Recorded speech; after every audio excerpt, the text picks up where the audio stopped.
আমরা আগামীর দোহাই দেই, আগামীতে করব, আগামী বছর করব, এটা মনে করি। হায় হায়, এই বান্দা ভুলে গেছে, দেখো পৃথিবীতে আসার যেমন সিরিয়াল আছে, যাওয়ার কোনো কিন্তু সিরিয়াল নাই। বান্দা তুমি বসে আছো, আগামী সপ্তাহ থেকে ভালো হয়ে যাবে, আগামী রমজান এলে ভালো হয়ে যাবে, হজে যাবে তারপরে ভালো হয়ে যাবে, দাড়ি পাকবে তারপরে ভালো হয়ে যাবে। আমি তোমাকে প্রশ্ন করি, আমাকে উত্তর দাও।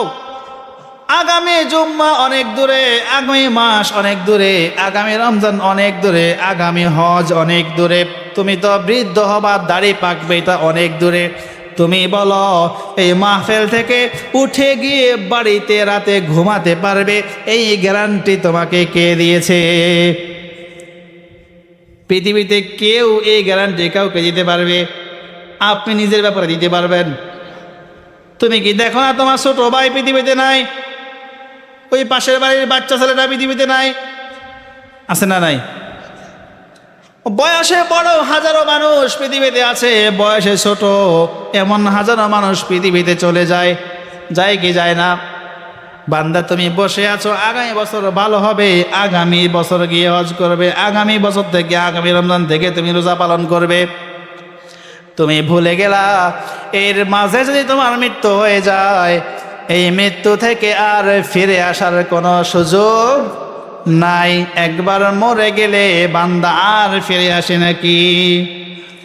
কবি কত সুন্দর করে বলে, মইরা গেলে ফিরায় আসে না, ও মন জানো না, মইরা গেলে ফিরায় আসে না, ও মন জানো না, মইরা গেলে ফিরায় আসে না। মাটির খাঁচা ভাঙ্গা যেদিন পইরা যাইব পাখি, পইরা রইব খাঁচায় আমার দেখবে সবার আখি। মাটির খাঁচা ভাঙ্গা যেদিন পইরা যাইব পাখি, পইরা রইব খাঁচায় আমার দেখবে সবার আখি। চার পাওয়ালা চৌকি দিয়া যাবে আমার লাশটা নিয়া, চার পাওয়ালা চৌকি দিয়া যাবে আমার লাশটা নিয়া, 3.5 হাত খুঁড়বে কবর, তারি খবর রাখলাম না, ও মন জানো না, মইরা গেলে ফিরায় আসে না। বলেন, মইরা গেলে ফিরায় আসে না, ও মন জানো না, মইরা গেলে ফিরায় আসে না। সুবহানাল্লাহ ওয়ালহামদুলিল্লাহ ওয়ালা ইলাহা ইল্লাল্লাহ। আমাদের অনেক ভাই তো আছে, আসলেই তারা নিয়াত করে রবকে পেতে চায়, জান্নাত পেতে চায়, আছে না নাই? কিন্তু সমস্যা হলো, এই বান্দা নিয়ত করে ঠিকই, এই বান্দা রবকে পেতে চায় ঠিকই, জান্নাত পেতে চায় ঠিকই, কিন্তু বান্দা যখন ভালো কাজ করতে যায়, ভালো কাজের ইচ্ছা করে, হয়তো হয়ে ওঠে না, হয়ে উঠলেও 1-2 বার আবার অলসতা চলে আসে, হয় কি হয় না? তাহলে এই সমস্যা কোথায়? জান্নাতের পথে, রবের পথে, আমলের পথে বাধা কি কি আমাদেরকে আগে এগুলো চিহ্নিত করতে হবে, ঠিক না ভাই? ঠিক। ডাক্তারের কাছে যখন যাবেন, ডাক্তারে আগে পরীক্ষা দিবে, রোগ নির্ণয় করবে, এবার এই রোগের জন্য এই চিকিৎসা, এই রোগের জন্য এই ওষুধ, এই রোগের জন্য এই নীতিমালা। বলেন, রোগ অনুপাতে এক একজনের নীতিমালা এক এক রকম হয় কি হয় না? তাহলে রোগ চিহ্নিত করতে পারলেই তো তারপরে ওষুধ দেওয়াটা সহজ হয়ে যাবে। আর সঠিক রোগের জন্য সঠিক ওষুধ দিলেই বান্দা তাড়াতাড়ি সুস্থ হয়ে যাবে। ঠিক না ভাই ঠিক? তাহলে আমরা আমাদের সমস্যাগুলো আগে নির্ণয় করব। আসেন, কি কি কি কারণে আমরা আমল করতে পারতেছি না? এই যে রব আমাদেরকে উদ্দেশ্য নিয়ে পাঠিয়েছে, আমাদের কোনো উদ্দেশ্য নাই, আমরা যেভাবে সেভাবে চলতেছি, এর কারণ কি? এই কারণগুলো চিহ্নিত করে এই কারণগুলো থেকে আমরা মুক্ত হয়ে যাব, তারপরেই আমরা রবের দিকে অগ্রসর হতে পারবো। তাহলে মন মানসিকতা নিয়ে শুনতে হবে, মনোযোগ থাকতে হবে। শেষ পর্যন্ত আছেন না নাই? আছেন না নাই? আচ্ছা, ইনশাআল্লাহ। এই সমস্যাগুলোর 1 নাম্বার প্রধান সমস্যা চিহ্নিত করেছি আমি, এটা হলো, খেয়াল করতে হবে, সৎ সঙ্গ পরিহার করা, অসৎ সঙ্গ অবলম্বন করা। অসৎ সঙ্গের কারণে আপনি ভালো কাজ করতে পারতেছেন না, সৎ সঙ্গ ত্যাগ করার কারণে আপনার ভালোটা ইচ্ছা করে হয়ে ওঠে না। একটু খেয়াল করলে আপনারাই বুঝবেন। এই দোস্ত উজু করেছে, নামাজে যাবে, উঠে এসেছে, মসজিদে যাচ্ছে, আরেক দোস্ত R15 বিশাল মোটরসাইকেল একটা নিয়ে আসছে। দোস্ত উঠ, কই যাস? আরে কাজ আছে, ওই আর দোস্ত আসবে, ওই ঘুরতে যাবো, এই করবো, ওই সিনেমা দেখবো, ওই যা করবো।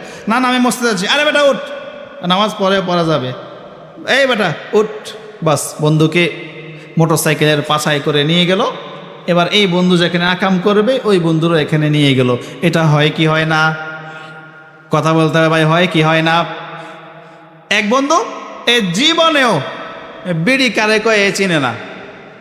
আরেক দোস্ত তো প্রতিদিন খায়, বিড়ি তো খায় খায়, কদ্দুর গাঞ্জাও খায়। এখন এই দোস্তি করছে দুইজনে। এবার দোস্ত চল আজকে একটু অমুক জায়গায় অমুকে আসবে, একটু গল্প করবো বা একটু ঘুরবো, চল। বাস, ঘুরতে গেছে, জঙ্গলে গিয়ে বসছে, না এলে ওই যেখানে জুয়ার আড্ডা আছে ওখানে গিয়ে বসছে।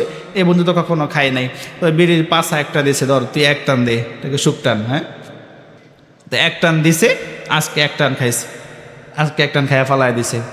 আরেকদিন তাও এভাবে আরও 1 টান খাওয়াইছে। পরের দিন এই বন্ধু নিজেই কয়, দে তোর পাশাইটা আমরা দে, আমি 2 টান দেই। বাস, এই বন্ধুর খানা শুরু হয়ে গেছে। হয় কি হয় না? তাহলে এই বন্ধুর কারণে নামাজ থেকে ফিরে গেল, এই বন্ধুর কারণে সে মদের আড্ডায়, জুয়ার আড্ডায়, টেলিভিশনে, সিনেমায় অভ্যস্ত হয়ে গেল। ওই বন্ধু অবৈধ সম্পর্ক, প্রেম প্রীতি করে, আছে না নাই? আরেক বন্ধুরে দেখায়, আরেক বন্ধুরে নিয়ে দেখতে যায়, মোবাইলে ছবি দেখায়, ভিডিও কলে কথা বলে। ওই বন্ধু দেখে দেখে মনের মধ্যে খায় সাথ আসে। ওই বন্ধু মনে মনে নিয়ত করে, আগামীকাল আমিও করব। নাউজুবিল্লাহ। বলেন, এটা হয় কি হয় না? কেন হয়েছে? খারাপ বন্ধুর কারণে। বলেন কেন হয়েছে? এবার অপরদিকে ঠিক ভিন্ন দৃষ্টিতে তাকান। দোকানে বসে আছে, আড্ডা দিচ্ছে, চা খাচ্ছে, টেলিভিশন দেখতেছে, আজান হয়ে গেছে। যেই ভালো বন্ধু আছে, আসার সময় ওই বন্ধুর হাত ধরে জোর করে টেনে মসজিদে নিয়ে আসে, এমন ঘটনা আছে না নাই? তাহলে মনে রাখতে হবে, আমাদের সমাজে কিছু প্রবাদ বাক্য আছে। প্রবাদ বাক্যগুলো কি? বলে, সৎ সঙ্গে স্বর্গে বাস, অসৎ সঙ্গে সর্বনাশ। আছে না নাই? এই কথাটা কোরআন সম্মত। বলেন কি সম্মত? হাদিস সম্মত, কোরআন সম্মত। এটা হলো একটা প্রবাদ। সব প্রবাদ কিন্তু সত্য না, কিছু প্রবাদে শিরিকও আছে। তবে মুরব্বীদের কিছু প্রবাদ এমন রয়েছে, এগুলো সরাসরি কোরআন এবং হাদিসের সমর্থিত। যেমন এটা হলো একটা, সৎ সঙ্গে স্বর্গে বাস, অসৎ সঙ্গে সর্বনাশ। আবার আরেকটা প্রবাদ আছে, কি জানেননি? যার সাথে যার মহাব্বত, তার সাথে তার কিয়ামত। এই কথা আছে না নাই? মানুষ বলে কি বলে না? এই কথাটাও হাদিস সম্মত। বলেন সুবহানাল্লাহ। এই যে আমরা এতক্ষণের কথা, এটা বুঝলাম না, এবার যুক্তি দিয়ে বুঝলাম, এবার দলিল থেকে বুঝবো। বলেন ইনশাআল্লাহ। তাহলে আমরা যুক্তি দিয়ে বুঝলাম, বন্ধু খারাপও করে, আমার বন্ধুর কারণে ভালো হয়, আছে না নাই? প্রিয় ভাইয়েরা, এই যে আজকের এই মাহফিল, পীরজাদা হযরত হাফেজ সৈয়দ জয়নাল আবেদিন ওনার উত্তরসূরিরা আজ পর্যন্ত হালকায় জিকির চালাচ্ছে, মাহফিল চালাচ্ছে, ঠিক না বেঠিক? এটা তো ওই যে সোহবতের কারণে, ওই ভালো মানুষের সঙ্গের কারণে, ঠিক না বেঠিক? এমনও জায়গা আছে তারা নাচ গান অনুষ্ঠান আয়োজন করে, তাহলে এদের সঙ্গে যারা আছে এরা সবাই এটা জারি করে দেয়, আছে না নাই? আপনারা তো এই জায়গাতে ওয়াজ মাহফিলের আয়োজন না করে গানের অনুষ্ঠানও করতে পারতেন, ঠিক না বেঠিক? ওয়াজ মাহফিল করার পিছনের কারিগর হলো ইনি, ঠিক না? তিনি চালু করে দিয়ে গেছে, আপনাদেরকে দেখিয়ে দিয়ে গেছে, উৎসাহ দিয়েছে, ওনাকে আপনারা সঙ্গ দিয়েছেন, সেই সঙ্গ আজ পর্যন্ত চলছে। আমরা দোয়া করি কিয়ামত পর্যন্ত চলুক, জোরে বলেন আমিন। তাহলে সৎ সঙ্গে স্বর্গে বাস, অসৎ সঙ্গে সর্বনাশ। এজন্যই হাদিসে বলা আছে, বান্দা হয় তুমি আলেম হয়ে যাও, না হলে আলেমকে মোহাব্বত করো, না হলে কি করো? অনেক মানুষ দেখেন বলে দূর, পীরের কাছে যাওয়া দরকার নাই, বুজুর্গের কাছে যাওয়া দরকার নাই, আলেমের কাছে যাওয়া দরকার নাই, বলে কি বলে না? আসলে এই বান্দার উদ্দেশ্য খারাপ, এই বান্দার উদ্দেশ্য খারাপ। কারণ সরাসরি আল্লাহ বলে, যদি তোমরা ভালো হতে চাও, মুত্তাকি হতে চাও, তাহলে সৎ সঙ্গ অবলম্বন করো, ভালো মানুষদের, মুত্তাকিদের, সলেহিনদের বন্ধু হয়ে যাও। সুবহানাল্লাহ। এই কথা আমি মুখস্থ বলি নাই, কোরআন থেকে বলি, শুনেন। সূরা তাওবা আয়াত হলো 119। বলেন কোন সূরা? বলেন সূরা তাওবা আয়াত কত? 119। আয়াত কত? আল্লাহ তাআলা বলে, ইয়া আইয়ুহাল্লাযীনা আমানুত্তাকুল্লাহ ওয়া কুনু মা'আস সাদিকিন। আল্লাহ তাআলা বলে, ও আমার বান্দারা শোনো, তোমরা যারা ঈমান এনেছো, তোমরা আল্লাহকে ভয় করো, তাকওয়া অবলম্বন করো, এবং আল্লাহকে ভয় করে তাকওয়া অবলম্বন করে ভালো ভালো সলিহিন নেককার মানুষদের সাথী হয়ে যাও। মুফাসসিরগণ এই আয়াতের ব্যাখ্যা করতে গিয়ে বলে, আল্লাহ বলেছে তাকওয়া অবলম্বন করো, আবার বলেছে ভালো মানুষদের সঙ্গী হও।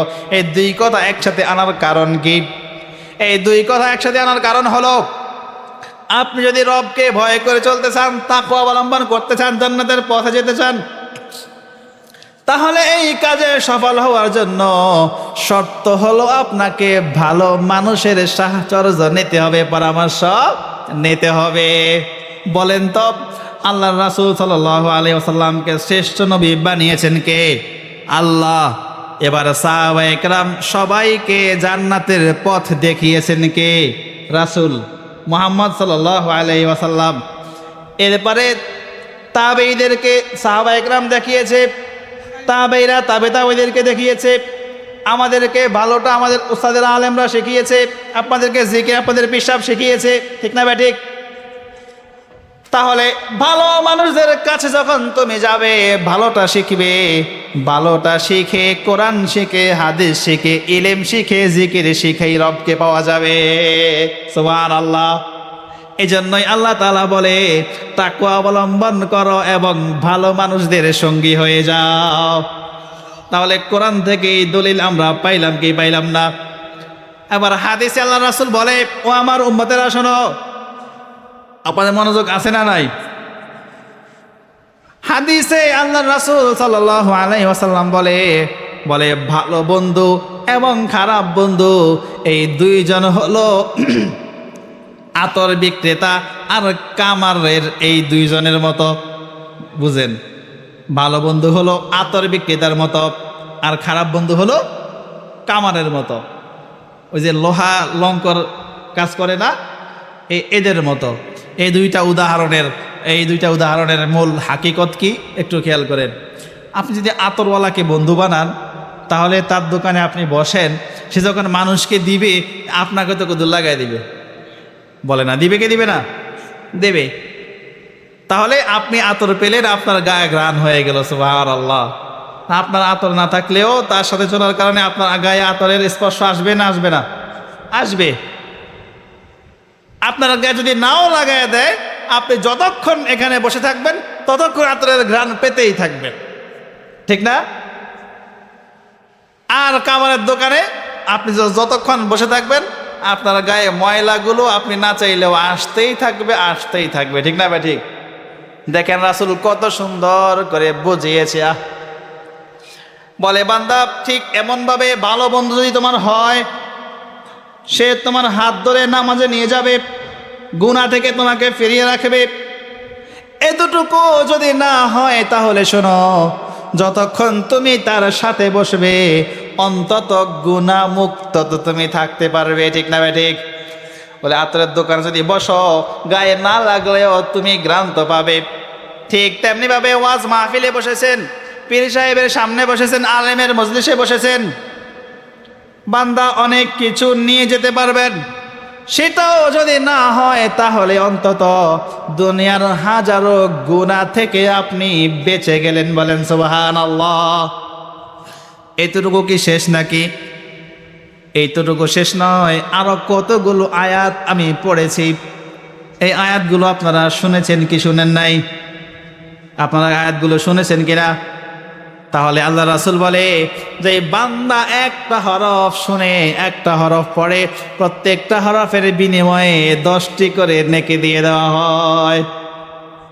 এই যে বসে বসে কতবার সুবহানাল্লাহ বললেন, আল্লাহু আকবার। আল্লাহ রাসূল সাল্লাল্লাহু আলাইহি ওয়াসাল্লাম বলে আমার বান্দারা যখন একবার সুবহানাল্লাহ পড়ে, এই একবার সুবহানাল্লাহর বিনিময়ে আসমান এবং জমিনের মাঝে যেই পরিমাণ খালি জায়গা আছে এই পরিমাণ নেকি এই বান্দাকে দিয়ে দেওয়া হয়। আরো হাদিসে আছে বলে একবার সুবহানাল্লাহ বললে এই বান্দার জন্য জান্নাতে একটা গাছ রোপণ করা হয়। বলেন কি রোপণ করা হয়? এই গাছটা এত বড়, এই গাছটা এত বড়, বলে ঊর্ধ্বশ্বাসে ধাবমান ঘোড়া, দ্রুতগামী একটা ঘোড়া যদি 70 বছর দৌড়ায় যেই পরিমাণ জায়গা যাবে এই গাছের একটা ছোট ডালের ছায়াও সে গিয়ে শেষ করতে পারবে না।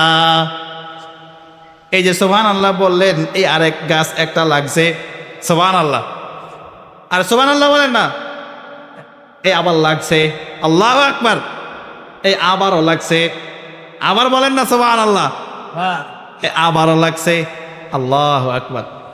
তাহলে বলেন যতটা মিনিট আমরা বসবো ততটা মিনিট আমাদের রহমতে বরকতে সওয়াবে পরিপূর্ণ হয়ে যাবে। সুবহানাল্লাহ বলবেন না? তাহলে আলেমের মজলিসে বসলে লাভ আছে না নাই? তাহলে বলেন সৎসঙ্গ অবলম্বন করলে আমাদের লাভ হবে না ক্ষতি হবে? তাহলে আমরা ভালো কাজ করতে পারবো আমরা সৎসঙ্গ অবলম্বন করলে, ভালো মানুষকে বন্ধু বানালে। তাহলে আমাদের আমলের পথে অন্যতম একটা বাধা হলো আমরা ভালো মানুষকে বন্ধু বানাই না, খারাপ মানুষকে বন্ধু বানাই। বলেন আজকে থেকে পাক্কা নিয়ত করলাম আমরা আর কোনোদিন খারাপ মানুষের সাথে চলবো। আমরা সবাই আজকে থেকে যে নামাজি, যে মুত্তাকি, যে পরেজগার তাকে বন্ধু বানাবো। বলেন ইনশাআল্লাহ আমাদেরকে তৌফিক দাও, বলেন আমিন। তাহলে সূরা তাওবার 119 নাম্বার আপনাদেরকে শোনালাম। এবারে শুনেন হাদিস বুখারী শরীফের 6168 নম্বর হাদিস। আল্লাহ রাসূল সাল্লাল্লাহু আলাইহি ওয়াসাল্লাম বলেন আল মানউ মা মান আহাব্বা। আমার উম্মতেরা শোনো, তোমরা আজ দুনিয়াতে যে যাকে ভালোবাসবে মনে রেখো কিয়ামতে তোমরা তার সাথেই হাসর করতে হবে। তাহলে আপনি যদি আদর্শ মানেন ম্যারাডোনাকে, আপনি যদি আদর্শ মানেন ওই পান্ডা গুন্ডাকে, আপনি যদি চুলের স্টাইল করেন তার মতো, পোশাক রাখেন তার মতো, চলাফেরা করেন তার মতো, আচার ব্যবহার করেন তার মতো, তাহলে বান্দা মনে রাখতে হবে কিয়ামতের ময়দানেও আপনাকে উঠানো হবে তার সাথে। এজন্য আপনি যদি ভালো মানুষকে মহাব্বত করেন, ভালো মানুষের সাথে থাকেন, পীর সাহেবের সাথে থাকেন, আলেমের সাথে থাকেন, আল্লাহওয়ালাদের সাথে থাকেন, তাহলে আল্লাহওয়ালাদের সাথে আপনার হাসর হবে। আল্লাহর রাসূলকে যত বেশি মহাব্বত করবেন, সুন্নাহ অনুসরণ করবেন, কোরআনকে ভালোবাসবেন, রাসূলের সাথে হাসর হবে। সুবহানাল্লাহ। তাহলে আলমার ও মা মান আহাব্বা, এমন অসংখ্য অসংখ্য নজির পৃথিবীতে আছে। বড় বড় আল্লাহর ওলিদের সামনে গিয়ে বসার কারণে আল্লাহর ওলিদের এক একটা কথার বিনিময়ে অনেক মানুষ হেদায়েত হয়ে গিয়েছে। এমন অনেক নজির আছে। আমাদের মনে আছে, আমরা এক মুরব্বীকে দেখছিলাম, একটা লোক আসছে, ওই দিক থেকে আসছে, দাড়ি রাখে নাই, ও ডাক দিছে এদিকে আসো, মুখে ধরে বলছে বাবা তুমি দাড়িটা রেখে দিও। পরের বছর মাহফিলে দেখা করতে আসছে, পরে দেখে চিনাই যায় না যে এই লোক সেই লোক। কি সুন্দর দাড়ি পাগড়ি, তারপরে কি সুন্দর জুব্বা পরে তাবলিগের সময় দিয়ে এখন কোন আলেমকে মুরব্বী মেনে সে দিন শেখা শুরু করে দিয়েছে। বলেন এই আলেমের কাছে আসার কারণে আলেম এটা বলেছে, সে আমল করেছে। আর যদি সেই আলেমের কাছে না এসে কোনো খারাপ বন্ধুর কাছে যেত, কি করত, বন্ধু চল ওই যে এটা করে আসি, আকাম একটা করার জন্য নিয়ে যাইতো, ঠিক না ঠিক? এই জন্য আমাদেরকে ভালো বন্ধু অবলম্বন করতে হবে। দেখেন উদাহরণ হযরত নূহ আলাইহিস সালামের ছেলে, হযরত নূহ আলাইহিস সালামের ছেলে যখন প্লাবন হলো, নূহ আলাইহিস সালামের জাতিকে আল্লাহ তাআলা প্লাবন দিয়ে বন্যা দিয়ে ধ্বংস করে দিবে। ওই সময় নূহ আলাইহিস সালাম নৌকা বানিয়েছিল। এই গল্প শুনেছেন কিনা? এটা কোরআনের বর্ণিত। সংক্ষেপ করে বলি, নূহ আলাইহিস সালাম যখন নৌকা বানিয়েছে, জাহাজ বানিয়েছে, নূহ আলাইহিস সালামের জাহাজের ভিতরে নূহ আলাইহিস সালামকে যারা সঙ্গ দিয়েছিল, নূহ আলাইহিস সালামের কথা শুনেছিল, ঈমান এনেছিল, এদের সবাইকে নিয়ে নৌকাতে উঠেছে। দেখেন ভালো মানুষের সঙ্গী হইলে কি লাভ। এদের সবাইকে নিয়ে নূহ আলাইহিস সালাম নৌকাতে উঠেছে। নূহ আলাইহিস সালাম তার সন্তানকে বলে, ইয়া বুনাইয়া রকাব মা'ানা ওয়ালা তাকুম মা'আল কাফিরিন। এই কোরআনের বর্ণনা। ও আমার সন্তান, আমার ছেলে, আমাদের সাথে নৌকায় ওঠো, আমাদের কাছে আসো, আমাদের কথা শোনো, ঈমান আনো। তুমি কাফেরদের অন্তর্ভুক্ত হইও না, তাহলে তুমি ধ্বংস হয়ে যাবে। কিন্তু নূহ আলাইহিস সালামের ছেলে মনে করেছে আমি অনেক লম্বা মানুষ, ওইদিকে পাহাড় একটা আছে অনেক উঁচু, তাহলে আমি উঠবো উঁচু পাহাড়ে, আমি হলাম আরো লম্বা, ঝড় তুফান কোন দিক দিয়ে চলে যাবে, প্লাবন চলে যাবে, আমার কিছুই হবে না। সুতরাং নূহ আলাইহিস সালামের নবীর ভালো মানুষের সঙ্গ ত্যাগ করেছে নূহের ছেলে, যার কারণে ছেলে হয়েও নূহ আলাইহিস সালাম তার সন্তানকে বাঁচাতে পারল না। প্লাবন দিয়েছে আল্লাহ তাআলা। যারা নূহ আলাইহিস সালামের সঙ্গে ছিল, নূহের সাথী হয়েছে, এদের সবাইকে রব বাঁচিয়ে দিয়েছে। আর নূহের ছেলেকে পাহাড় পর্বত সব কিছু দিয়ে, উপর থেকেও বৃষ্টির, নিচের থেকেও পানি দিয়ে ভাসিয়ে নূহের ছেলে সহ যারা বেঈমান ছিল সবাইকে শেষ করে দিয়েছে। তাহলে দেখেন নূহের আপন সন্তান হয়েও নূহের সঙ্গ ত্যাগ করার কারণে আযাব থেকে নূহ আলাইহিস সালাম তার সন্তানকে বাঁচাইতে পারে নাই।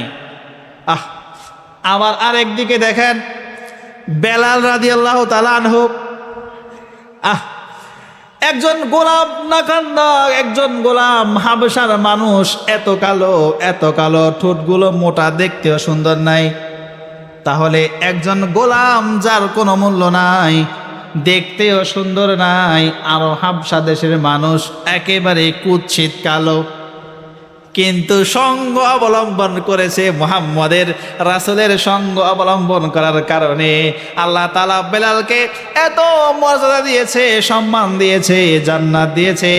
দুনিয়ায় থাকতেই বেলাল জান্নাতের সার্টিফিকেট পেয়ে গেছে।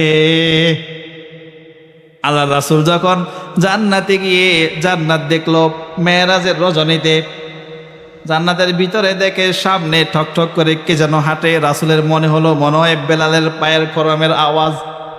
দেখবেন আমাদের গ্রামে মুরব্বী যারা আছে, বাড়িতে আসার সময় পায়ের আওয়াজ শুনলেই কই অমুকে আইছে, ঠিক না ঠিক? কেন? এই মুরব্বীর হাঁটার স্টাইল এমন, এর জুতার আওয়াজটা এমন, আমরা দেখলেই বুঝি ওই দাদাজি বা নানাজি আইছে, ঠিক না ঠিক? তাই বেলালের হাঁটার আওয়াজ ছিল এমন, রাসূল শুনেই বুঝছে যে এটা মনে হয় কার আওয়াজ। আল্লাহ রাসূল সন্দেহ করে জিজ্ঞাসা করে জিব্রাইলকেও, জিব্রাইল আমার সামনে যে হাঁটে এইটা কার আওয়াজ? জিব্রাইল বলে, ওগো আল্লাহর হাবিব, এই হলো আপনার গোলাম, এই হলো আপনাকে সবচাইতে ভালোবাসার মানুষ, আপনার বেলাল, এই জান্নাতে হাঁটার আওয়াজ। তাহলে দুনিয়াতে এসেই আল্লাহ রাসূল এই সুসংবাদ দিয়েছেন, দুনিয়ায় থাকতেই জান্নাতের সুসংবাদ পাওয়া কতটা ভাগ্যের। এতটা ভাগ্যবতী হয়েছে বেলাল, কিভাবে হয়েছে? মুহাম্মদের সঙ্গ অবলম্বন করেছে। সুবহানাল্লাহ বলেন না? তাহলে ভালো মানুষের সঙ্গ অবলম্বন করলে লাভ আছে না নাই? লাভ আছে না নাই? তাহলে যারা বলে তোমার মুরব্বির দরকার নাই, আলেমের কাছে যাওয়ার দরকার নাই, পীর সাহেবের কাছে যাওয়ার দরকার নাই, ওর কানটা দইরা টান দিয়া বলবেন, বেটা শুন, এই দুইটা ঘটনা তারে শুনাইবেন। এটা তো মুখস্থ থাকবে আপনাদের, ঠিক না? নূহের ছেলে আর বেলাল, এই ঘটনা মুখস্থ থাকবে না? আমি এতক্ষণ অনেকগুলো দলিল দিলাম, হাদিস বললাম, কোরআন বললাম, এগুলো হয়তো আপনাদের মনে নাও থাকতে পারে। বেলালের ঘটনা, নূহের ছেলের ঘটনা তো বলতে পারবেন, কি বলেন? বাস বলে দিবেন, বলেন ইনশা। এইবার শুনেন, মুত্তাকি বন্ধু হলে আরো কি কি লাভ? আল্লাহু আকবার। শুধু এই আলোচনার জন্য আজকে সারা রাত দরকার। আচ্ছা, যেই কতক্ষণ আছি মনোযোগ দিয়ে শুনবেন তো ইনশাআল্লাহ। এবার শুনেন, মুত্তাকি বন্ধু হলে আরো কি কি লাভ? আল্লাহ তাআলা বলে সূরাতুজ যুখরুফ এর ৬৭ নং আয়াত। আমি যা যা কথা বলছি এর পিছনে পিছনে আয়াত একটা না হলে হাদিস একটা কিন্তু বলছি, ঠিক না ভাই? ঠিক। তাহলে এই কথা মন থেকে বানায়া সুরায়া একটাও বলা হয় নাই। এখন যেটা বলতেছি এটা হলো সূরা যুখরুফ এর ৬৭ নম্বর আয়াত। দেখেন আল্লাহ কি বলে, বলে আল-আখিল্লাউ ইয়াওমাইযিন বা'দুহুম লিবা'দিন আদুউন ইল্লাল মুত্তাকিন। আল্লাহ তাআলা বলে, আমার বান্দারা শোনো, কাল কিয়ামতের ময়দানে যখন নবীরাও নাফসি নাফসি বলবে, বাবা মা সন্তানকে বলে যাবে, সন্তানও বাবা মাকে বলে যাবে, ভাই ভাইকে বলে যাবে, বোন ভাইকে বলে যাবে, ভাই বোনকে বলে যাবে, স্বামী স্ত্রীকে বলে যাবে, স্ত্রীও স্বামীকে বলে যাবে। হাই হাই, কি শুধু বলে যাবে? বলে পরিচয় দিবে না, শুধু কি তাই? দেখলেই পালাবে। হাই হাই, না জানি আমার কোনো নেকি দাবি করে বসে। সন্তান পরিচয় দিয়ে না জানি আমার নেকি দাবি করে বসে, বাবা পরিচয় দিয়ে না জানি আমার নেকি দাবি করে বসে, স্ত্রী দাবি করে আমার নেকি চেয়ে বসে কিনা। এই ভয়ে আত্মীয় স্বজন একে অপরকে দেখলেই পালাবে। এমন বিপদের সময়, কঠিন সময়, বলে সবাইকে বলে যাবে, আল-আখিল্লাউ ইয়াওমাইযিন বা'দুহুম লিবা'দিন আদুউন। শুধু বলে যাবে না, বলে পরিচিত বন্ধু বান্ধব সবাই একে অপরের শত্রু হয়ে যাবে। তবে শেষের দিকে বলে ইল্লাল মুত্তাকিন, তবে মুত্তাকি যারা, রবকে ভয় করে দুনিয়ায় চলেছে যারা, এমন বন্ধু রয়েছে যারা, তাদের কথা ভিন্ন, তারা এমন হবে না। সুবহানাল্লাহ।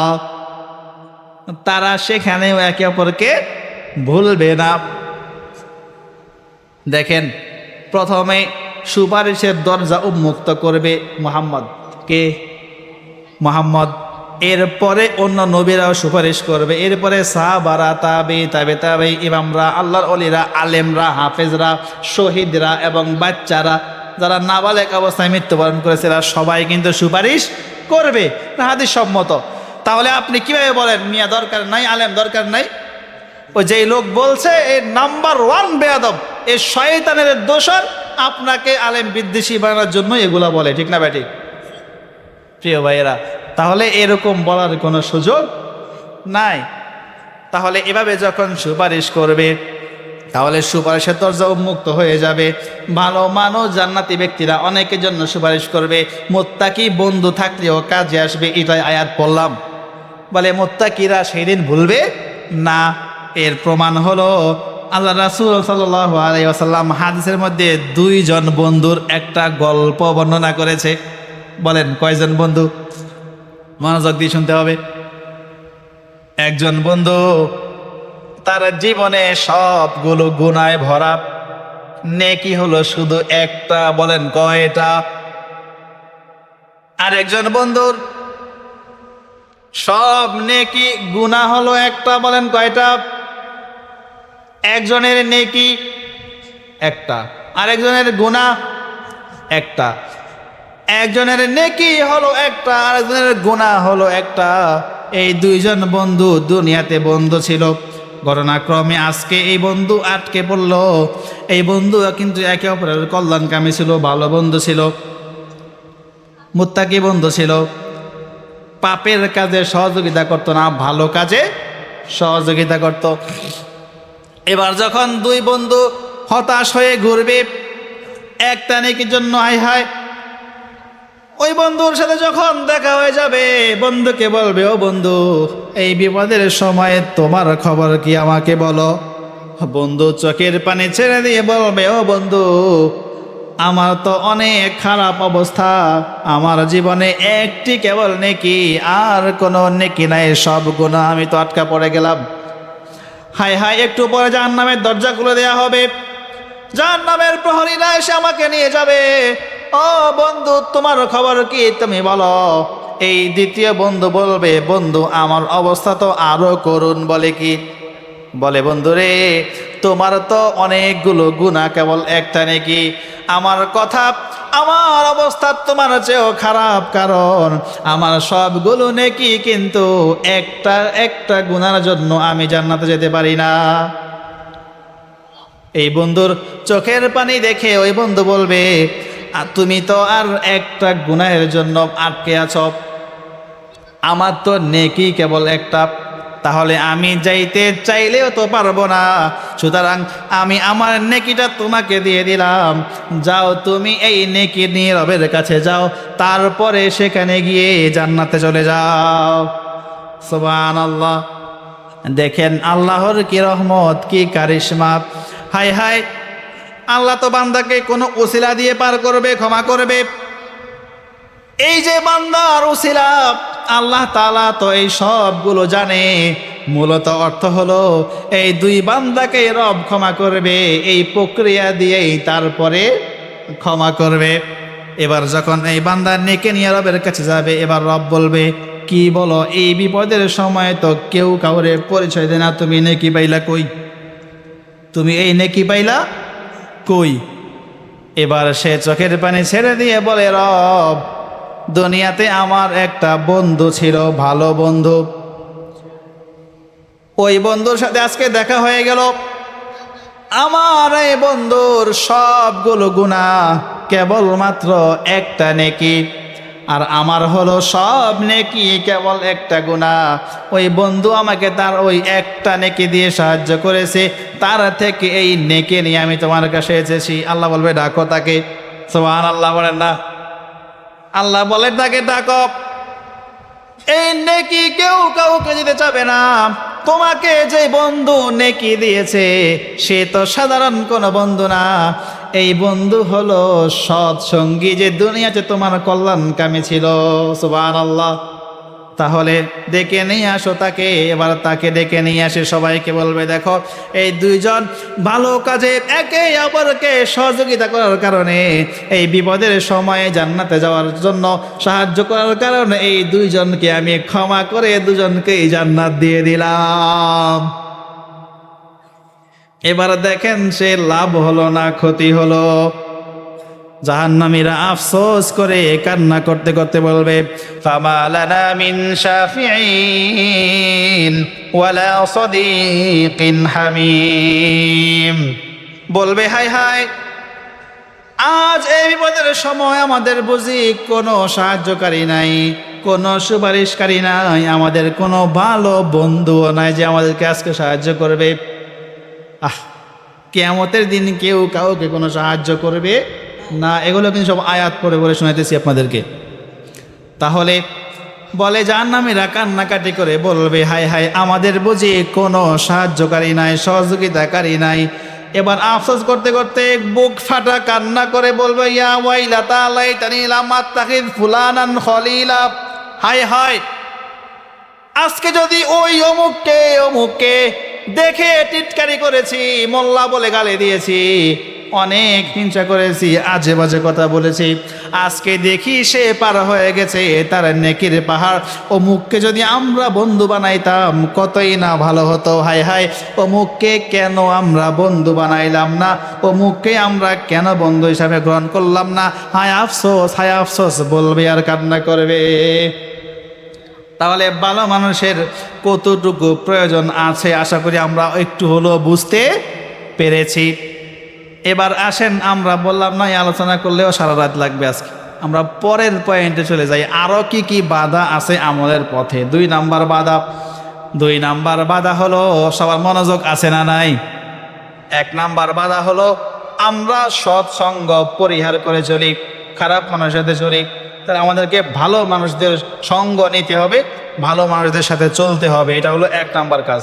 বলেন কয় নাম্বার? এখন বলতেছি 2 নাম্বার। কয় নাম্বার? এটা কি? 2 নাম্বার সমস্যা হলো দিনের কাজে রবকে পেতে, জান্নাত পেতে আমাদের 2 নাম্বার বাধা হলো আমরা দিনী কাজকে, ভালো কাজকে অকল্যাণ মনে করি। নাউজুবিল্লাহ বলেন। পর্দা করা আপনার উপরে ফরজ করা হয়েছে কি হয় নাই? হায় হায়, এই বান্দা মনে করে এইটা হলো আমাদেরকে আবদ্ধ করে রাখা, ঘরের মধ্যে আটকে রাখা। এমন কিছু মন্তব্য মাঝে মধ্যে আসে কি আসে না? এই শয়তান বলে কি, হায় হায়, নারীকে আবদ্ধ করে রাখার জন্য, ঘরে আটকে রাখার জন্য এইগুলা বলা হয়। কিন্তু এই পর্দা হলো নারীর সম্মান, এই পর্দা হলো নারীর নিরাপত্তা। রব যেটাকে আমাদের জন্য বিধান করে দিয়েছে, আপনার আমার জ্ঞানে যদি এটা নাও ধরে, আমাদেরকে মেনে নিতে হবে। এটার মধ্যেই হলো আমাদের সফলতা। উদাহরণ আমরা দিব, দেখবেন কত উদাহরণ আপনার দরকার হয়, এর প্রমাণ আছে, হাজারো প্রমাণ আছে। পোশাক পরেছে, দেখেন সুন্নাত পোশাক হলো এটা, ওই বেড়া পরে না, কি লেগা? একটা হলো যে আমি পরিবেশ এই সেই কারণে পারি নাই অপারগতা প্রকাশ করা, ঠিক না?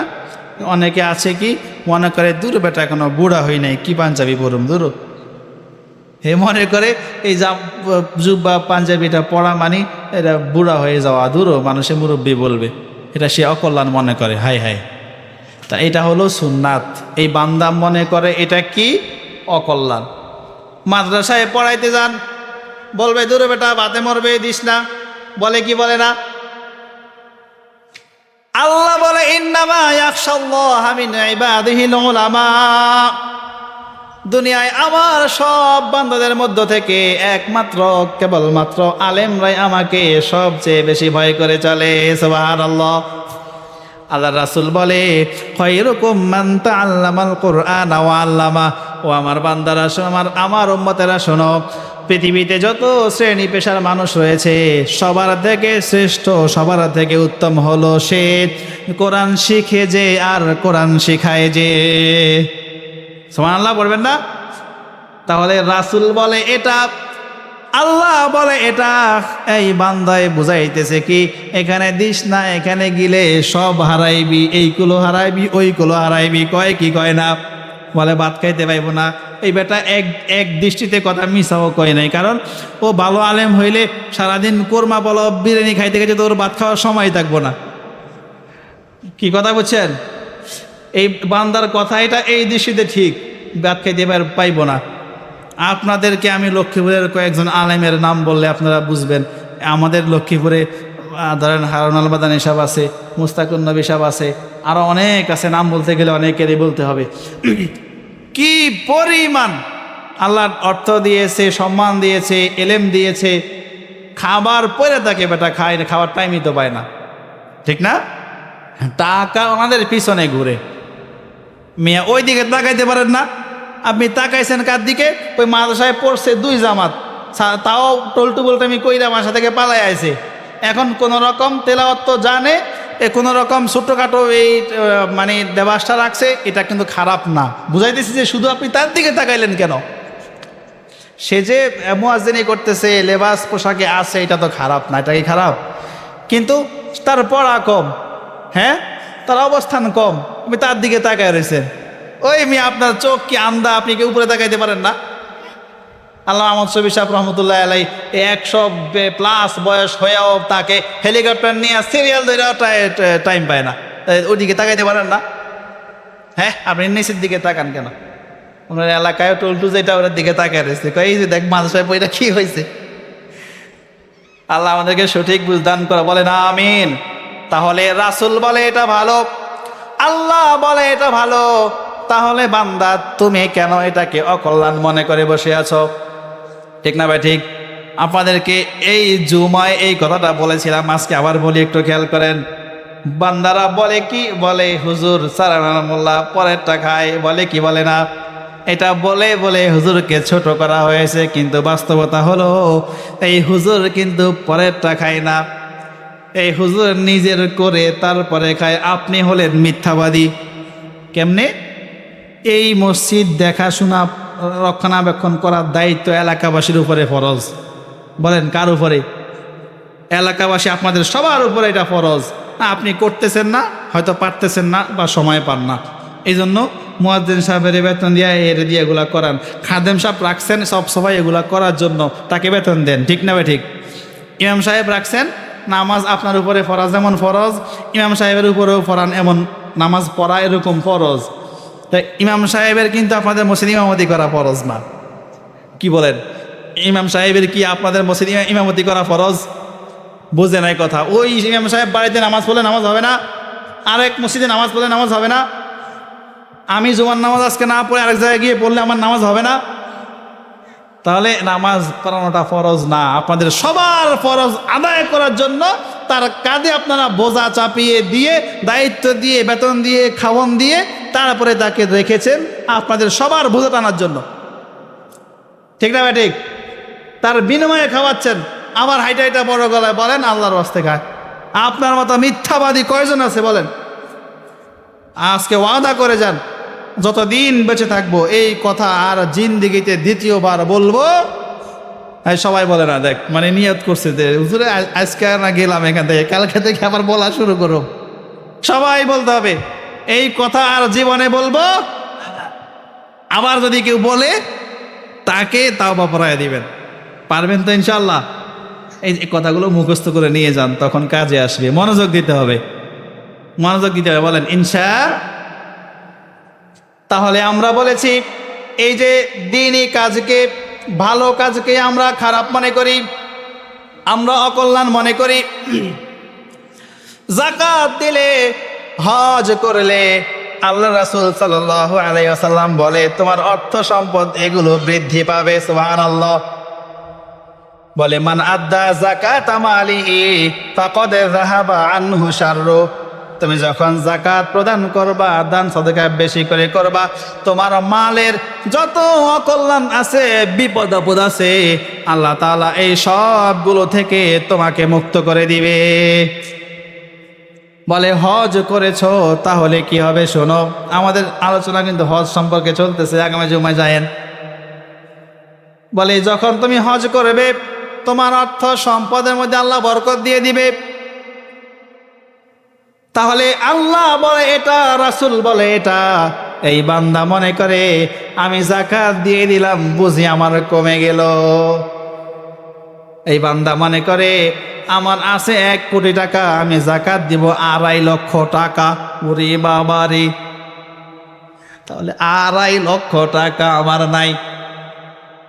এই পাগলায় বুঝছে এটা, এই পাগলায় বুঝে নাই এই 2.5 লক্ষ টাকা যাকাত দিলে আমার 1 কোটি টাকার গার্মেন্টসের আগুন লাগা থেকে আল্লাহ বাঁচিয়ে দিবে। তাহলে আপনি তো বুঝলেন না, আল্লাহ রাসূল বলছে যাকাত দিলে বাড়বে, আপনি যাকাত দেন নাই। হঠাৎ করে যাইতেছেন 1.5 কোটি টাকার গাড়ি, ঠুস কইরা ওই ট্রাকের পিছনে লাগায় দিয়া একেবারে শেষ। হয় কি হয় না? আপনার 1.5 কোটি টাকার গাড়ি এক নিমিষে শেষ হয়ে গেল। আপনি যদি 2.5 লক্ষ টাকা যাকাত দিতেন, আল্লাহ হয়তো আপনাকে 1.5 কোটি টাকা বাঁচিয়ে দিত। তাহলে বলেন, যাকাত দিলে এটা লাভ হতো না লস হতো? লাভ হতো। তাহলে এটা হলো কল্যাণ, এটা আপনার জন্য উত্তম, আপনার জন্য এটা হলো লাভজনক। কিন্তু বান্দা এটা বোঝে না, বান্দা মনে করে এটা আমার জন্য অকল্যাণ, আমার জন্য ক্ষতি। ঠিক না ভাই? ঠিক। তাহলে কি বললাম? 2 নাম্বার, জান্নাতের পথে আমাদের বাধা সমস্যা হলো আমরা ভালোটাকে খারাপ মনে করি, দিনের কাজকে আমরা অকল্যাণ মনে করে বসি। কথা বুঝতেছেন? সবাই থেকে শুনতেছে, কথা শুনতেছেন? তাহলে এই ভালো কাজগুলোকে আমরা নিজেই তো আপনারা কি আমরা কোনদিন কইছি এগুলো খারাপ? কথা বলেন। আপনাদেরকে বলছি যাকাত দিলে এই সমস্যা হবে, খরচ করলে এই সমস্যা হবে, এই ভালো কাজ এটা করলে এই গুনাহ হবে, এগুলাকে কখনো আমরা বলছি? আরে ভাই কথা বলতে হবে, এগুলো কখনো বলছি আপনাদেরকে?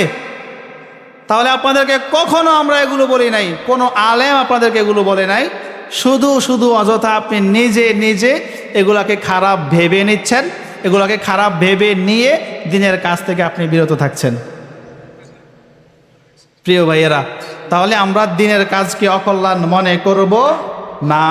দিনের কাজকে যদি আপনি আপনার জন্য কল্যাণ মনে করতে পারেন, তাহলেই হলো আপনার সফলতা। বলেন, দিনের কাজকে অকল্যাণ মনে না করে কল্যাণ মনে করলে আপনার সফলতা। আপনি মানুষ হিসাবে যদি আপনি বুঝতে অসুবিধা হয়, আপনি যদি এটা না বুঝেও আসে, রবে বলেছে এটার উপরে সারেন্ডার করেন, সফলতা দিবে কে? আল্লাহ। দেখেন একটা উদাহরণ, এক দেখতে অযৌক্তিক, দেখতে কি অযৌক্তিক, কিন্তু এটার মধ্যেই সফলতা। বলেন, এটার মধ্যেই উদাহরণ এক। হযরত মূসা আলাইহিস সালাতু ওয়াস সালাম যখন ফেরাউনের অনেক রকমের ষড়যন্ত্রের কবলে পড়েছে, হায় হায়, কোন রকমেই মূসা আলাইহিস সালামকে থামানো যায় না। এজন্য ফেরাউন কি করবে, সর্বশেষ সিদ্ধান্ত করেছে এই মিশরের যত জাদুকর রয়েছে এই সবাইকে এনে মূসাকে অপমান করবে, লাঞ্ছিত করবে, মূসাকে ভয় দেখাবে। কথা খেয়াল করতে হবে। এই জন্য মিশরের সব জাদুকরদেরকে ডেকেছে, মূসাকেও ডেকেছে। জাদুকর সবাই মূসার সামনে সাপ ছেড়ে দিয়েছে। বলেন, কি ছেড়ে দিয়েছে? সাপ ছেড়ে দিয়েছে। মনে করেছে মূসা ভয় পেয়ে যাবে। আল্লাহ তাআলার সাহায্য চেয়েছে মূসা। আল্লাহ তাআলা মূসাকে বলে, ওয়ামা তিলকা বিয়ামিনিকা ইয়া মূসা, ও মূসা তোমার হাতে এটা কি বলো? ক্বালা হিয়া আসাই, মূসা বলে এটা আমার হাতে লাঠি। বলেন, কি? আতাওয়াক্কাউ আলাইহা ওয়া আহুশু বিহা আলা গনামি ওয়া লিয়া ফিহা মাআরিব উখরা। বলে, এই লাঠি দিয়ে আমি পাতা পারি, ছাগলকে খাওয়াই, এটার উপরে ভর করে হাঁটি, আরো অনেক অনেক কাজ করি। মূসা বলে। এবার আল্লাহ বলে, ক্বালা আলকিহা ইয়া মূসা, ও মূসা তুমি এই লাঠিটা ছেড়ে দাও। বলেন, লাঠিটা কি করো? মনোযোগ থাকতে হবে। তাহলে বাহ্যিক দৃষ্টিতে বোঝা যায় এটা অযৌক্তিক। কিভাবে? সামনে তো সাপ, হাতে কি? কথা বলেন, হাতে সাপ, সামনে লাঠি, হাতে সাপকে দিব বাড়ি, এটাই তো স্বাভাবিক নিয়ম। আল্লাহ কি বলে? লাঠি ছেড়ে দাও। তো এরা দেখতে কেমন অযৌক্তিক মনে হয় না? বাহ্যিকভাবে বুঝেন না? সামনে সাপ, হাতে লাঠি, আল্লাহ বলে লাঠি ছেড়ে দাও, এটা কেমন কথা? হায় হায়, মূসা তো কালিমুল্লাহ ছিল, রবের সাথে বেশি বেশি কথা বলতো। মূসা আলাইহিস সালাম তো একটাবারের জন্য রবকে জিজ্ঞাসাও করতে পারতো, আল্লাহ তুমি এটা কি কথা বলো, কেমন কথা বলো, কেন বলো? আমি লাঠি দিয়ে বাড়ি দেই, সাপ মরে যাক, তুমি এগুলোকে মেরে ফেলো, বলতে পারতো কিনা? কিন্তু মূসা আল্লাহর নবী, আল্লাহর হাবিব, মূসা তো ভালো করে জানে রব আমাকে যেটাই বলেছে আমার কাছে অযৌক্তিক মনে হলেও এটার মধ্যেই হলো আমার সফলতা। এবার মূসা আলাইহিস সালাম লাঠি ছেড়ে দিছে। আচ্ছা, ঘটনা একটু পরে বুঝুন, আর একটু বুঝেন এটার মধ্যে হিকমত কি? মিয়া লাঠি দিয়ে সাপ বাড়াই দিয়েছেন, সাপ মরে গেছে, এটা তো স্বাভাবিক ঘটনা। বুঝে নাই কথা এরা। আল্লাহ চাচ্ছেন কি তার থেকে উত্তম। আরে বেটা তোরা কি পরিকল্পনা করবি, সবচেয়ে উত্তম পরিকল্পনাকারী কে জোরে বলেন। আল্লাহ চাইছিল কি এরা মুসাকে ভয় দেখাইতে চাইছে, এবার মুসা যেন সবাইকে ভয় লাগিয়ে দেয়। সুবহানাল্লাহ। এজন্য তো আল্লাহ তাআলা সাপকে বাড়ি দিতে বলে নাই, বলে লাঠি ছেড়ে দাও। বলেন তো দেখি, মুসা যখন রবের কথার উপরে সারেন্ডার করেছে, লাঠি ছেড়ে দিয়েছে, মুসা সফল হয়েছে না ব্যর্থ হয়েছে? হায় হায় কেমন সফল হয়েছে, লাঠি ছেড়ে দিল আর এই হাতের লাঠি বড় সাপ হয়ে গেল। সুবহানাল্লাহ। এবার তো তারা আরো বেশি ভয় পেয়েছে, বাড়ি দিলে কে তো ভয় পাইতো। যখন দেখে হায় হায় লাঠি ছাড়ছে, সাপ হয়ে গেছে, ইন্না লিল্লাহ, দৌড়া সবাই, আল্লাহু আকবার। সবাই দৌড়ালো, সবাই পালিয়ে গেল, মুসা নিজেও ভয় পেয়ে গেল। আল্লাহ তাআলা বলে, ও মুসা কলা খুদহা ওয়ালা তাখফ, ভয় পেও না, তুমি এটাকে ধরো। সুবহানাল্লাহ। সানুইদুহা সিরাতাহাল উলা, মুসা যখন সাপকে ধরেছে, এই সাপ আবার আগের মতো লাঠি হয়ে গিয়েছে। আরো জোরে বলেন না সুবহানাল্লাহ। এবার বলেন, দেখতে অযৌক্তিক মনে হলেও রবের কথার সামনে মাথা নত করে মুসা কি পরিমাণ সফল হয়েছে। আল্লাহু আকবার। এবার ঘটনা 2, মনোযোগ দিতে হবে। মুসা আলাইহিস সালাম এইবারও ফেরাউন মুসার লগে পারল না, লজ্জাজনকভাবে হেরে গেল, লজ্জাজনকভাবে হেরে গেল। এইবার আরো দৌড়ানি ঝাপটানি শেষ হয় নাকি, চলতেছে, লম্বা ঘটনা আর বললাম না। এক পর্যায়ে গিয়ে মুসা আলাইহিস সালামকে হত্যা করার জন্য পিছনে দলবল নিয়ে, ফেরাউনের সবাইকে নিয়ে, হ্যাঁ, ঘোড়া হাতি যা আছে নিয়ে ছুটছে। হ্যাঁ, মুসা আলাইহিস সালাম বনী ইসরাঈলকে নিয়ে দৌড়াচ্ছে, পিছনে কে ফেরাউন। মুসা আলাইহিস সালাম আরো সাথে সঙ্গে সবাই যেতে যেতে এবার দরিয়ার সামনে, সাগরের সামনে গিয়ে দাঁড়ালো। সামনে পানি, পিছনে ফেরাউন, সামনে সাগর, পিছনে ফেরাউন, মাঝখানে মুসা। এবার আল্লাহ তাআলার সাহায্য কামনা করলো মুসা। বলেন আল্লাহ তাআলার সাহায্য কামনা করলো। আল্লাহ তাআলা বলে, ও মুসা তোমার হাতে কি? বলেন হাতে কি? হাতে কি? আপনার যুক্তি হলো, সামনে যখন পানি থাকে, হাতে যখন লাঠি থাকে, আপনি লাঠি দিয়ে পানিতে দেখবেন যে এটা হাঁটার উপযোগী কিনা, পানি কতটুকু আছে। আমরা এই কাজটা করি না? পানি যখন বিলের মধ্যে পানি বেশি হয়, তখন সবাই লাঠি একটা নিয়ে যায়, দেখে এখানে খাদা রাদা আছে কিনা, এবার হাঁটে, ঠিক না?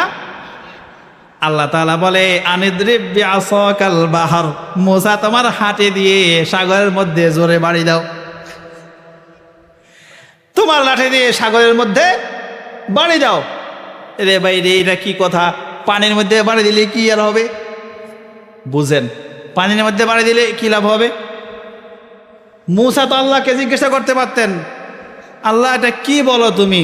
আমি লাঠিটা পানির মধ্যে ছেড়ে দিব, আমার পিছনে শত্রু, সামনে সাগর, লাঠি ছেড়ে দেওয়ার কথা বলতেছো, এটা কেমন কথা? মুসা আলাইহিস সালাম একটা বারের জন্য জিজ্ঞাসা করেন নাই। মুসা আলাইহিস সালাম সাথে সাথে সিলিন্ডার, আল্লাহ যা বলেছে তাই করলেন, পানিতে আঘাত করলেন লাঠি দিয়ে।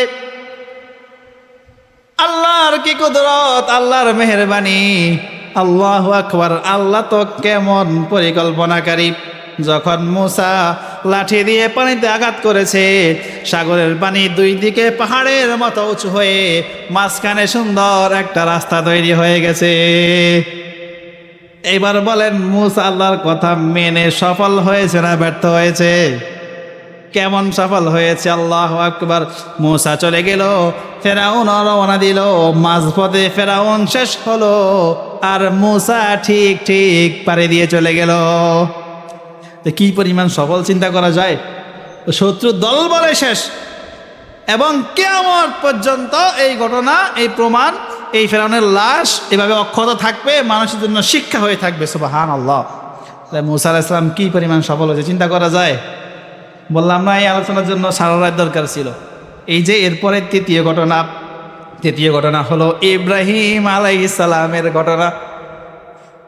ইব্রাহিম আলাইহিস সালামকে আল্লাহ বলে ছেলেকে কোরবানি করো।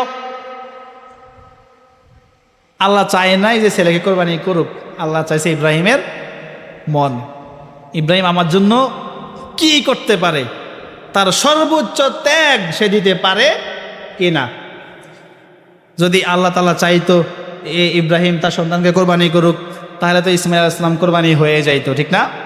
কিন্তু ইসমাইল আলাইহিস সালাম কোরবানি হয়েছে? হয় নাই। কারণ আল্লাহ এইটা চাই নাই। আল্লাহ চেয়েছে ইব্রাহিমের মন, যে সে রবের জন্য তার সব চাইতে আদরের কলেজার টুকরা প্রিয় বস্তু সন্তানকে সে ত্যাগ করার প্রস্তুতি তার আছে কিনা। সুবহানাল্লাহ। তাহলে ঘটনা লম্বা না করে সংক্ষেপ করে দিলাম, যেহেতু আমাদের প্রধান মেহমান চলে আসছে। তাহলে ইব্রাহিম আলাইহিস সালাতু ওয়াস সালাম সন্তানকে যখন বলে, ও সন্তান, ইন্নী আরা ফিল মানাম আন্নী আযবাহুকা ফানজুর মাযা তারা, আমি স্বপ্নে দেখেছি তোমাকে জবাই করি, তোমার মতামত কি বলো? এবার যেমন বাবা তেমন সন্তান। আল্লাহু আকবার। বাপ কা বেটা সিপাহী কা ঘোড়া। বাবা যেমন যেই পরিমাণ তাকওয়া, যেই পরিমাণ রবের ভালোবাসা, নিজের জীবন শেষ হয়ে যাবে সন্তানকে কোরবানি দিবে, তবুও রবের আদেশ অমান্য করবে না। সন্তানও তো এই বাবার সন্তান। এবার সন্তান বলে, ও আমার পিতা, বলে ক্বালা ইয়া আবাতি ফাল মা তুমার, আমার পিতা আপনি যেমন আদিষ্ট হয়েছেন, আপনাকে রব যেমনটি করতে বলেছে আপনি ঠিক তেমনটি করেন। সাতাজিদুনি ইনশাআল্লাহু মিনাস সাবিরিন, অবশ্যই আপনি ইনশাআল্লাহ আমাকে ধৈর্যশীলদের অন্তর্ভুক্ত পাবেন। তাহলে বাবাও সালান্ডার, সন্তানও স্লান্ডার। আল্লাহ বলে ফালাম্মা আসলামা ওয়া তাল্লাহু লিল জাবিন, তারা দুইজনেই যখন সারেন্ডার করেছে, সন্তানকে শুইয়ে দিয়েছে, আল্লাহ ঘোষণা করে কোরবানি হয়ে গিয়েছে, তোমাদের আর কোরবানি করতে হবে না, আমি এভাবেই মুত্তাকিদের প্রতিদান দিয়ে থাকি। সুবহানাল্লাহ। এবার জান্নাত থেকে দুম্বা পাঠানো হলো, দুম্বা কোরবানি হলো, ইসমাইলকে আল্লাহ বাঁচিয়ে দিল। এই ঘটনা কোরআনে তুলে দিল, কিয়ামত পর্যন্ত মানুষ পড়বে এবং শিক্ষা গ্রহণ করবে। আর ইব্রাহিমের এই কোরবানি আমাদের সবার উপরে কিয়ামত পর্যন্ত ওয়াজিব করে দেওয়া হয়েছে। এবার বলেন, ইব্রাহিম মেনে সফল হয়েছে না ব্যর্থ হয়েছে? জোরে বলেন, সফল না ব্যর্থ? আল্লাহু আকবার। তাহলে 2 নম্বরে আমরা শিক্ষা পেলাম, আমরা দিনের কোনো কাজকে বাহ্যিকভাবে খারাপ মনে হলেও অকল্যাণ মনে করব, এটার মধ্যেই আমাদের সফলতা, এটা আমরা মেনে নিব। বলেন ইনশাআল্লাহ। এবার 3 নাম্বার আমলের প্রতি বাধা, জান্নাতের পথে বাধা হলো কি? এবার খেয়াল করেন, 3 নাম্বার বাধা হলো আমরা আগামীর দোহাই দেই, আগামীতে করব, আগামী বছর করব, এটা মনে করি। হায় হায়, এই বান্দা ভুলে গেছে, দেখো পৃথিবীতে আসার যেমন সিরিয়াল আছে, যাওয়ার কোনো কিন্তু সিরিয়াল নাই।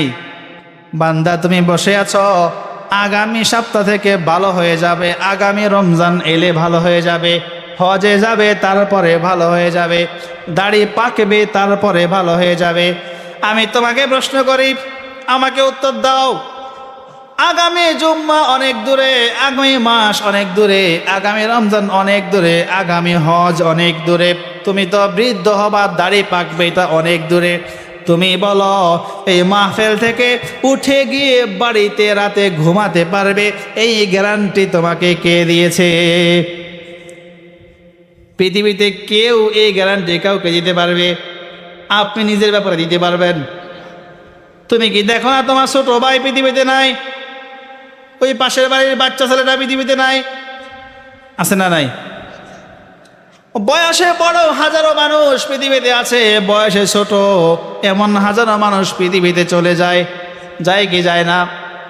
বান্দা তুমি বসে আছো, আগামী বছর ভালো হবে, আগামী বছর গিয়ে হজ করবে, আগামী বছর থেকে আগামী রমজান থেকে তুমি রোজা পালন করবে। তুমি ভুলে গেলা এর মাঝে যদি তোমার মৃত্যু হয়ে যায়, এই মৃত্যু থেকে আর ফিরে আসার কোনো সুযোগ নাই। একবার মরে গেলে বান্দা আর ফিরে আসে নাকি? কবি কত সুন্দর করে বলে, মইরা গেলে ফিরায় আসে না, ও মন জানো না, মইরা গেলে ফিরায় আসে না, ও মন জানো না, মইরা গেলে ফিরায় আসে না। মাটির খাঁচা ভাঙ্গা যেদিন পইরা যাইব পাখি, পইরা রইব খাঁচায় আমার দেখবে সবার আখি। মাটির খাঁচা ভাঙ্গা যেদিন পইরা যাইব পাখি, পইরা রইব খাঁচায় আমার দেখবে সবার আখি। চার পাওয়ালা চৌকি দিয়া যাবে আমার লাশটা নিয়া, চার পাওয়ালা চৌকি দিয়া যাবে আমার লাশটা নিয়া, 3.5 হাত খুঁড়বে কবর, তারি খবর রাখলাম না, ও মন জানো না, মইরা গেলে ফিরায় আসে না। বলেন, মইরা গেলে ফিরায় আসে না, ও মন জানো না, মইরা গেলে ফিরায় আসে না। তাহলে যখন আমাদের সময় শেষ হয়ে যাবে, তার আগেই আমাদেরকে ভালো হওয়া লাগবে, ঠিক না ভাই? ঠিক। আগামীতে করব, আগামী বছর করব, আগামী মাসে করব, এই কথা বলার কোনো সুযোগ নাই। আল্লাহ তাআলা বলে, ওয়ানফিকু মিম্মা রাযাকনাকুম মিন ক্বাবলি আন ইয়াতিয়া ইয়াউমুন লা আন ইয়াতিয়া আহাদাকুমুল মাউত فيقول رب لولا أخرتني إلى أجل قريب فأصدق وأكن من الصالحين। ও আমার বান্দারা শোনো, তোমাদের যখন হায়াত থাকবে, এই হায়াতের মধ্যে যে রিজিক তোমাদেরকে দিয়েছি এগুলা থেকে খরচ করো, ভালো কাজ করো, অনেক আমল করো। বান্দা শোনো, যখন সময় শেষ হয়ে যাবে তখন তোমার যশত আফসোসের আর কোনো লাভ হবে না।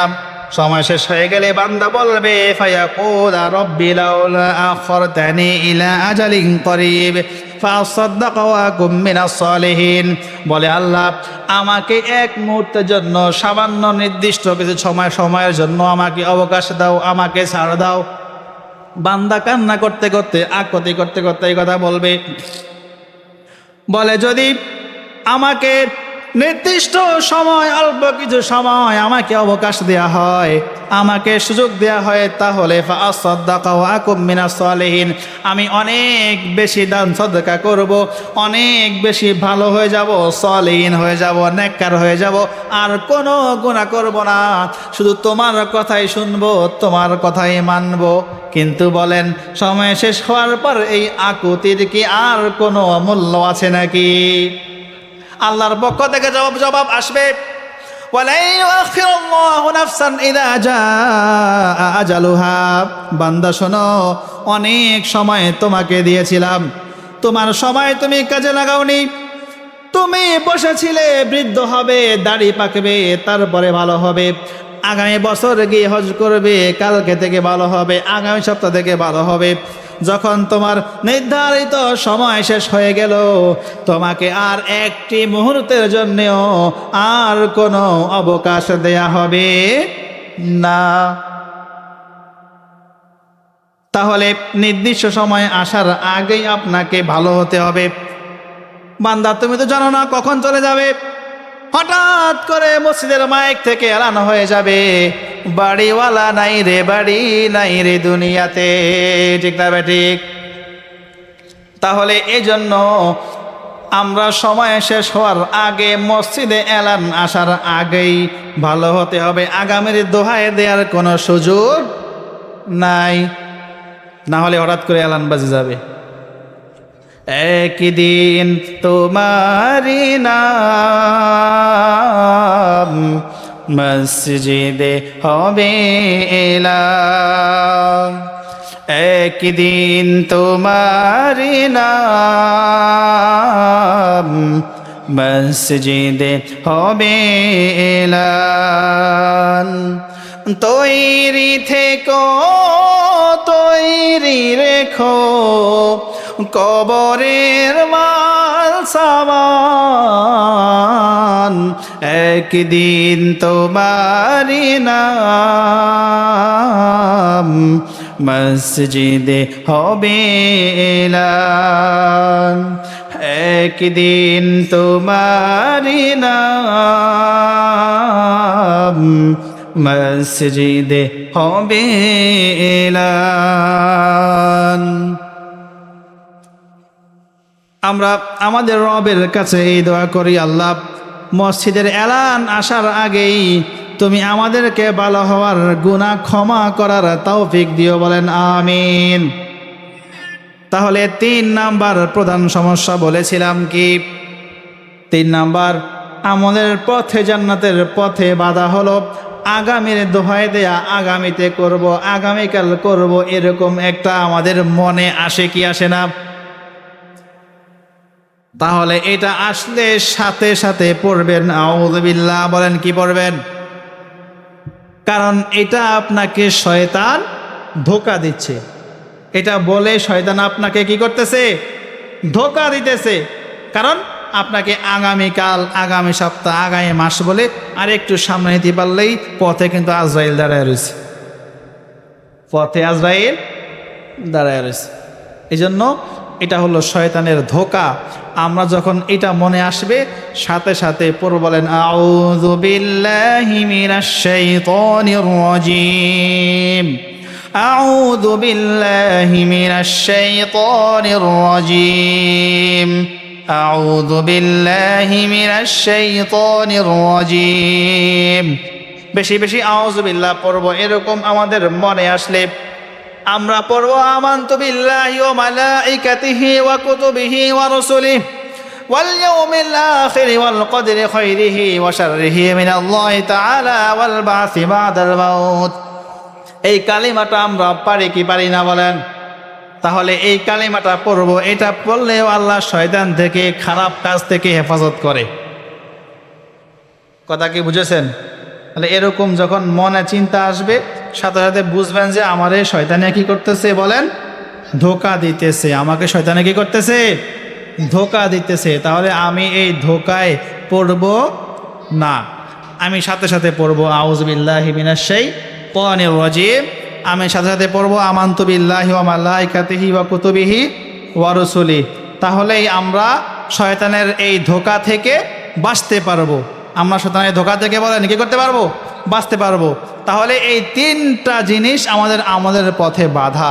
এগুলো থেকে মুক্ত হয়ে তার বিপরীতে আমরা যেই যেই কথা বলেছি এগুলোকে আমল করে শয়তানের ধোঁকা থেকে নিজেদেরকে রক্ষা করে, ধোঁকা থেকে বেঁচে আল্লাহ তাআলা আমাদের সবাইকে নেক আমল করে রবকে খুশি করার, জান্নাত অর্জন করার তৌফিক দিক। সবাই বলি আমিন। ওয়া আখির দাওয়ানা আনিল হামদুলিল্লাহি রাব্বিল আলামিন।